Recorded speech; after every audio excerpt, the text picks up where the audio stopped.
هي 16 مليار. واش قصد الضيافه هو خاوي من الداخل وكنت كتقول لها راه طالع 16 مليار؟ ما نوضتوش هاد الهيلاله على مول السعديه ومول القيامه يريبوا لها البراكه ديالها، حيت مساكن ما عندهم. واش ما في خباركمش بان رئيس الجماعه ديال بوزكوره راه تم العزل ديالو بسبب التعمير، بسبب اعفاء السيد الباشا ديال بوزكوره لظروف صحيه الله يشافيه. اللي كيقول لك تناوسي كان مقدم والقيدوا الباشا والعماله وراه 3 سنين ديال كورونا، راه البلاد كانت في حال الطوارئ وعاد زاد الزلزال. السلام عليكم، معكم نبيل وزال الامين العام المنظمه المغربيه لحقوق الانسان ومحاربه الفساد.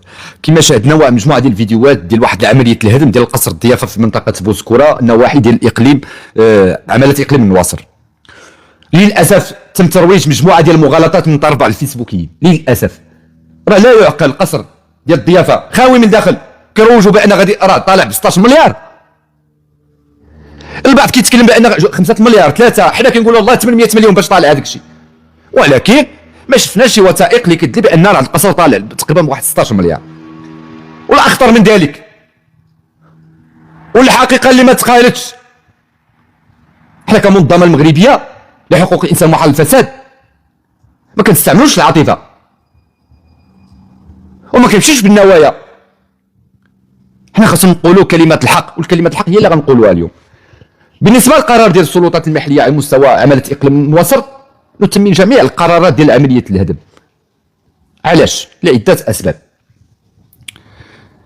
السيد صاحب المشروع واللي عطى واحد التصريح وبانه يتوفر، يدعي بانه يتوفر على تراخيص. حنا كنشوفوا بعض الاماكن الا كان شي مواطن متضرر كيعطينا الوثائق، من حقنا كمنظمات او كمجتمع المدني المواطنين نعرفوا، ماشي غنبنيو غير على التصريح. التدخل ديالي راه ماشي من اجل مهاجمه هذا المقاول، ولكن من باب التوضيح.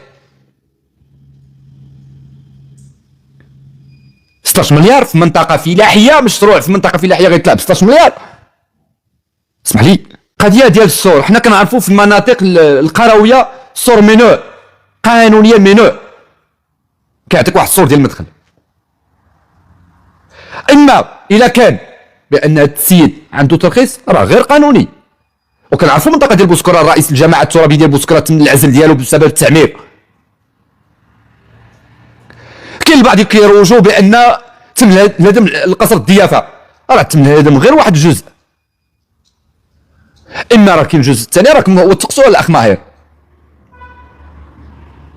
القضيه كيتكلموا على الباشا تم الاعفاء ديالو ديال بوزكوره بسبب قصر الضيافه، لا هذه مغالطات. الباشا تم الاعفاء ديالو لظروف صحيه الله يشافيه. البعض تكلم بان راه كاين اعفاء ديال السيد العام لعماله اقليم النواصر. غير البارح السبت راه السيد العام كيدير واحد الجوله على مستوى العماله. انا باش كتعرف ترويج مجموعه ديال المغالطات. كاين البعض اللي غادي يتقبل الحقيقه وكاين البعض اللي ما يتقبلهاش، وكنعرفوا هذاك البعض اللي ما غاديش يتقبل هذوك المتربصين بمؤسسات الدوله، اصبحوا متخصصين في استهداف مؤسسات الدوله. الاشكال الكبير اللي ما تكلمناش عليه، الا تكلمنا على عماله النواصر، كاين الحي الصناعي ديال بوزكوره وديال النواصر ومجموعه ديال الشركات اللي البعض واحد 90% اللي ما ملتزميش في تشغيل ابناء المنطقه، وفاش كيمشيو يوضعوا الطلبات ديالهم وبناء على دفتر التحملات بان غادي يشغلوا ابناء المنطقه، وللاسف ما كيشغلوهمش. ماشي غير في العمليات نواصر، على الصعيد الوطني.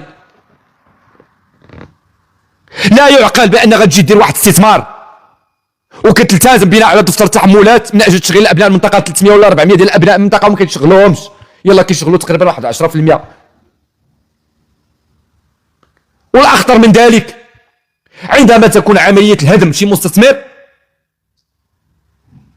البعض يصرح بان راني كنت باغي نخدم من ابناء المنطقه. للاسف هذه غير مجموعه مغالطات. الاغلبيه ديال المستثمرين والله ما كيلتزموا في دفتر التحملات، ولكن كاين فرق ما بين المستثمر اللي شاري الارض ديالو في المنطقه الصناعيه وتقدر توصل حتى ل 20,000 درهم للمتر كاري، وكاين فرق ما بين المستثمر اللي كيجي يشري واحد الارض فلاحيه بواحد 100 درهم او 150 درهم او 200 درهم للمتر كاري. راه كاين فرق. اسيدي هاد المشاريع الارض الفلاحيه خليوها فين؟ خليوها الفلاحه في غادي يزرعوا الخضروات ديالهم والفواكه اللي غيستافدوا منها المغاربه. وخاص الوزير الداخليه يكون حاسم في هذا الموضوع، وكنتمنوا وزاره الداخليه تعطي التعليمات ديالها صارمه بناء على دوريه. اي ارض فلاحيه تبقى الفلاحه، اما المناطق باش غادي يجي يدير واحد الاستثمار، راه كاين اماكن ديال الاستثمار. حنا اليوم كمنظمه المغربيه على حقوق الانسان ومحاربه الفساد نثمن جميع التدخلات ديال السلطات المحليه على الصعيد الوطني. كاين واحد البعض اللي غادي يسائل علاش السلطات المحليه خلاتها مستثمر لمده 5 سنوات ولا 6 سنوات. غيقول لك فين هو المقدم وفين القيد وفين الباشا وفين العامل. ولكن ما طرحناش واحد السؤال، بان في سنه 2020 كانت البدايه ديال الجائحه ديال كورونا وانتهت الجائحه في سنه 2023. اذا هاد 3 سنوات كانت الحاله ديال الطوارئ. تقول لي فين كان المقدم والقيد والباشا؟ غنقول كانوا في الميدان. تقول لي فين حنا كنا في ديورنا مع وليداتنا خايفين من الجائحه. هي 3 سنوات. ثانيا ما بين سنه 2023 24 كانت حاله الطوارئ ما تنساوش ديال الزلزال.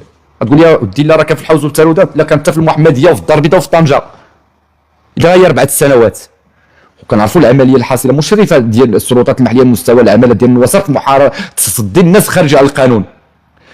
ولكن ما تكلمناش السي ماهر مي ديك السيده في واحد المناطق ولا بعض المواطنين كيريبوا لهم البرارك ديالهم. علاش ما نوضناش هاد الهيلاله كامله على مش مواطنين صافي مشات البراكه ديالو الله يعاونو ولا غادي نتكلموا؟